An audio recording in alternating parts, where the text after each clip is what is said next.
Welcome back, everyone. I'm Teacher Lisa, your ESL video instructor. Today we're continuing our discussion about socializing, how we can become more natural as English language learners. Chapter 2 focuses on building rapport.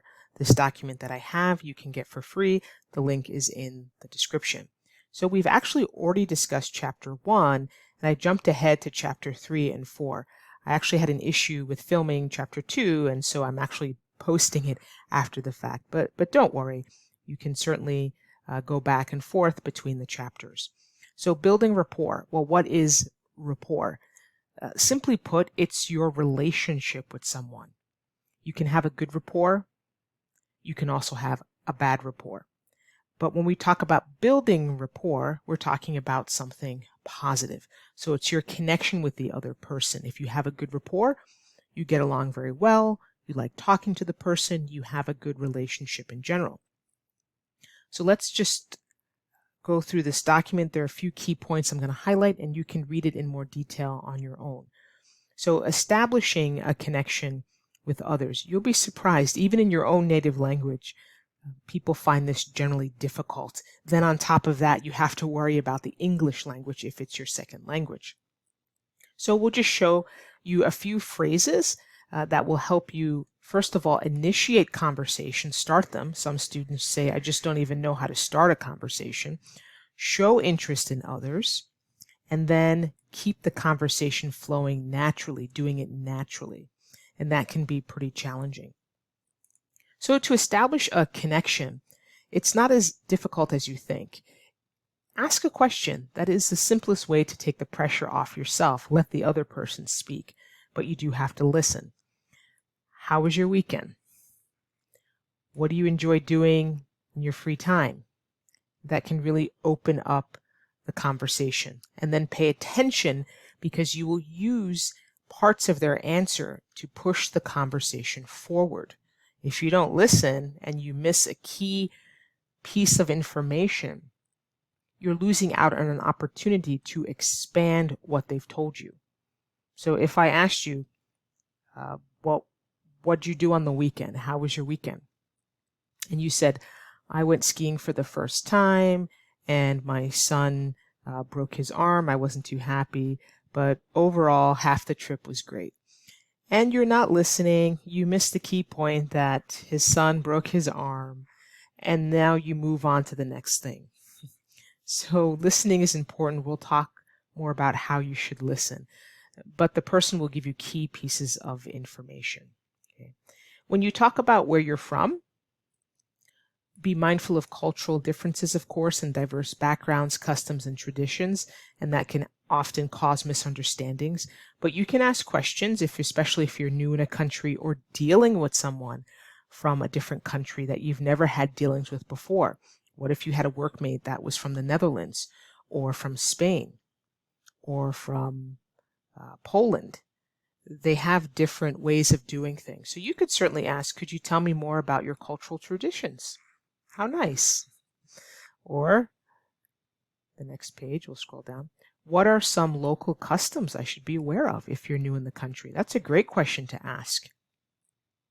Of course, maintain a friendly tone of voice and avoid interrupting when they are speaking. So you really have to learn to listen. So many people will say, listen, you shouldn't listen, but you'll be surprised. Many people don't know how to listen appropriately and properly.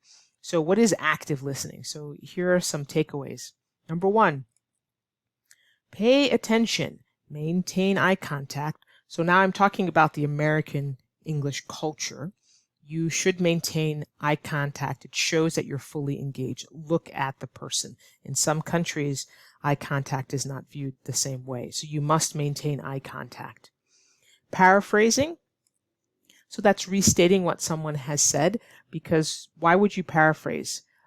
First of all, it lets the speaker know you're listening when you can say something another way. It can also help clarify any misunderstandings.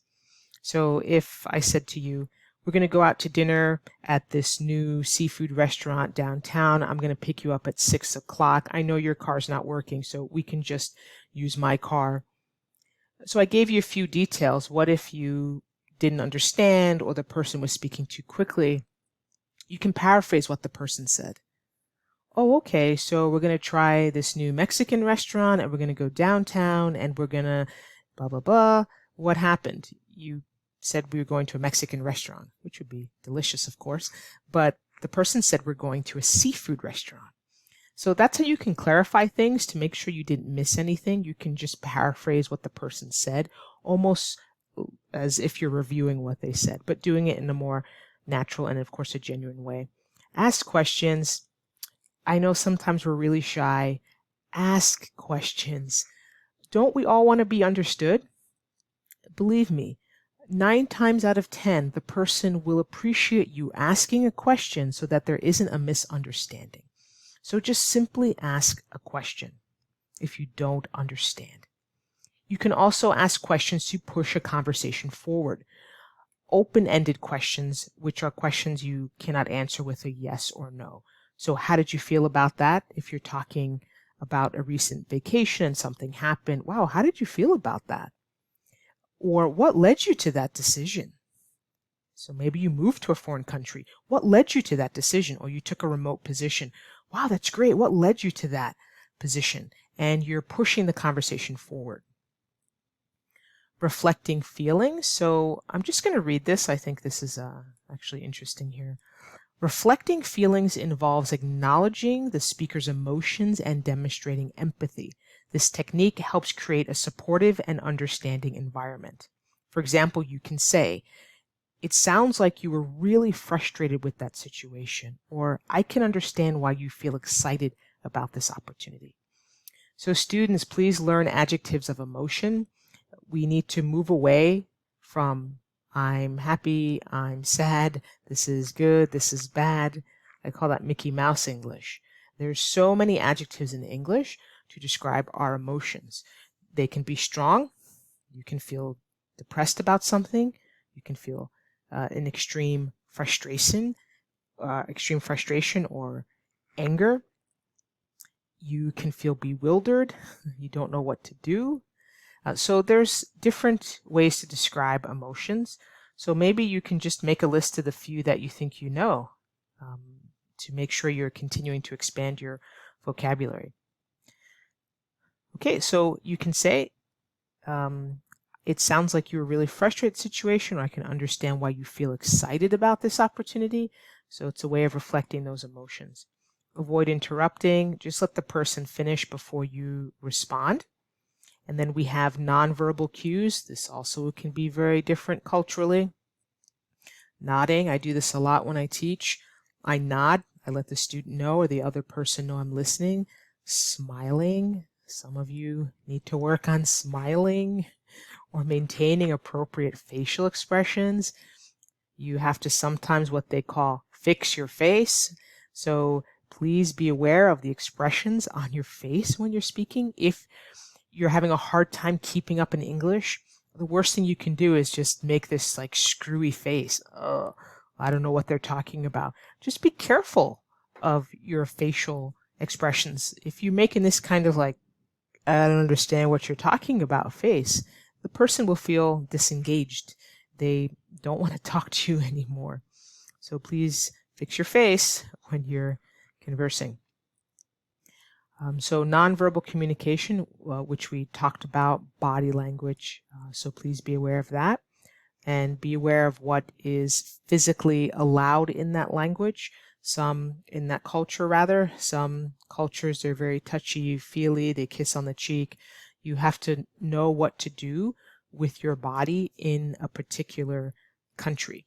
So please be aware of that. Okay, we're going to move forward. Let's see if there's anything else up. And then we're at chapter 3, starting the conversation. So you can check out that video that's already posted, and we go into specific things that you can say to start a conversation. See you in the next one. Be sure to check the description for any resources that I like or that I can recommend. Thanks, everybody.